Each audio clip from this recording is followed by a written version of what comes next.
You are speaking and influencing people every single day of your life. And your ability to be a more influential speaker will help you with your family, your career, your business, with your friends. It'll help you in every single area of life. Because communication and speaking is a high income skill. And the better you are at this, generally the more successful you will be. And in this video, I'm going to help you to become a more influential speaker. So let's get right to it. Experts are now saying that 70 to 93% of a message's effectiveness comes down to non-verbal communication. This means that literally 7% or less of the way that your message is delivered depends on the words that you're actually saying. So a lot of speakers, a lot of presenters take a lot of time writing down a word-by-word script so that they know exactly what to say to their audience or the person that they're speaking to. The problem is, only 7% of the effectiveness of your talk is going to come down to the words. What those speakers are failing to do is preparing their body for the talk. They're failing to prepare how they're going to say those words that are on the paper. As an example, if I looked at you and I said with a big smile on my face, "I'm so sad today. I just don't know why it's so gloomy. I just feel really down. I feel really depressed." Would you believe me just by watching me? If you turned the audio off and just muted this video and you saw me with a big smile, would you think that I was talking about being sad? Probably not, and this probably seems pretty obvious. The same goes for if I stood in front of you and said, I'm really excited to give you this talk today about how to be an effective speaker, and this is like the most fun I've ever had in my entire life. You would be like, dude, it does not sound like you were having fun, right? Because what are you doing? You're looking at my body. You're looking at how I use my arms. You're looking at how I use my movement in general. I'm not moving a lot right now because I'm on camera. If I move away, the camera won't move with me, right? I'm not at that level yet. But the more you use your body to express the words that you are verbally saying, the more effective the message you deliver to somebody will be. Just remember that 90% or more of your message comes down to how you're using your body and how you are saying your message. So if your message requires passion, then get louder when necessary and get softer when you want people to lean in, to really listen in and try to hear what it is you're telling them. So use your vocal variety, use your body. And you know what? When you first start to do this, it's not going to be perfect. You're always going to continue to improve and get better. But the point is, understand this intellectually and practice it. And you'll get to the point where you'll do this automatically. It's very important as a speaker to very well know exactly who it is you're talking to. It's important to speak the language of your audience. And I'm not talking about like English, Spanish. Obviously, if your audience is Spanish, then you should probably speak that language to them, or you might be in front of the wrong audience. What I'm saying is, you have to know the mannerisms of your audience. You have to understand, to an extent, the paradigm of your audience, and you have to meet them where they're at in that moment. As an example, for years, I spoke and trained new salespeople. Many of them were 18, 19. Many of them were in their early 20s, late 20s. Some were above that, but most of my audience was millennials. And I knew very well how to speak to millennials, and I still do. And I knew very well how to speak to new salespeople to teach them things that they need to know as a new salesperson. But what started to happen was I became so comfortable in training all these new salespeople, the time came for me to give a presentation to leadership. It came time for me to give a presentation to people who've been selling for years and years and years. These people are in their 30s, they're in their 40s. They are sales professionals. And what I found was my game had to change. While my message could be similar, the way that I presented my message and got the information across had to change. Because now I was speaking to a group of people who understood this game already. And I had to keep their attention, and I had to keep them engaged. And I had to be the person they wanted to listen to. And in order for that to happen, I had to know exactly who I was talking to. I had to speak their language. So before you give any kind of talk or presentation or influential sales pitch to anybody you're looking to influence, you have to know about them. Research as much as you can about them, their age, their interests, what it is they do, how long they've been in the field that you're speaking to them about, whether they've been there for a while, whether they haven't. If you're talking to engineers, you might not want to talk so quick so that they can't understand you. You'll want to slow it down so their analytical, numbers-focused brains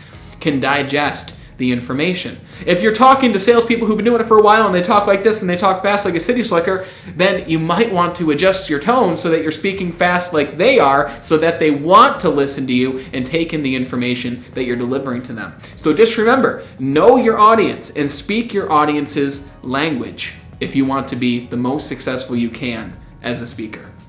On this YouTube channel, we talk about a lot of tips when it comes to effective and successful presentations, whether you're public speaking or you're in a meeting or whatever it might be. And if you want to make sure you don't miss any of those talks, be sure to hit the subscribe button here and hit the bell. That way you're notified of all new videos that we release every Monday through Friday. And be sure to hit the like button here. That way this video can be shared with more people who can also use this information. Right now, I want you to think of one of your favorite motivational speakers. Think of, like, maybe not even motivational, but think of anybody who you enjoy listening to and who can keep your attention for more than 10 or 20 minutes or even more.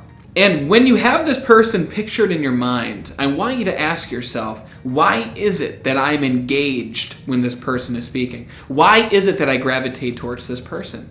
And a big reason for that might be, number one, the way that they make you feel, but also, number two, how they keep you engaged in their message. You know, the thing is, our attention span is getting lower and lower and lower. Some people say that our attention span is literally lower than a goldfish's attention span. And while I think that might be kind of dramatic because, you know, when we sit down in front of the TV, we can still pay attention for an hour-long TV show, right? Most of the time. We might check our phone a few times. But the thing is, the most influential speakers are able to keep you engaged. They're able to keep you following along with their message so that they can bring you along their journey with them. And now, when it comes to keeping people engaged, you can do the same exact thing. You just need to understand the strategies and the tricks of engagement. And there's a lot of different ways you can keep people engaged. One of the simplest ways is by providing a visual. Give them a PowerPoint presentation. You just don't want to kill them with PowerPoint, meaning there's tons of words on each slide. Even if you just displayed pictures for people, along with the verbal presentation that you're giving them in the moment, that can do a lot to keep people engaged and following along with your message. Now, another way to keep people engaged is to vary up the tonality at which you are speaking. Vary up the pace at which you're talking. Vary the tone at which you're talking. Sometimes you'll notice I talk to you with a much higher pitched tone. This is what's called the positive optimistic tonality. And I use this most of the time because, number one, that's just kind of the way that I talk, but I do it because it keeps your brain stimulated in a way where you want to continue listening. But another tonality that you can use, and by the way, you possess all three of the tonalities I'm about to share with you, is called the late night FM DJ tonality. And there's a book called Never Split the Difference, where he talks all about the late night FM DJ. And the thing about this voice that you might like is it's very smooth. It's very sultry. It's very relaxing. So relaxing, in fact, that you wouldn't want to just talk this way the whole time because you might put your audience to sleep.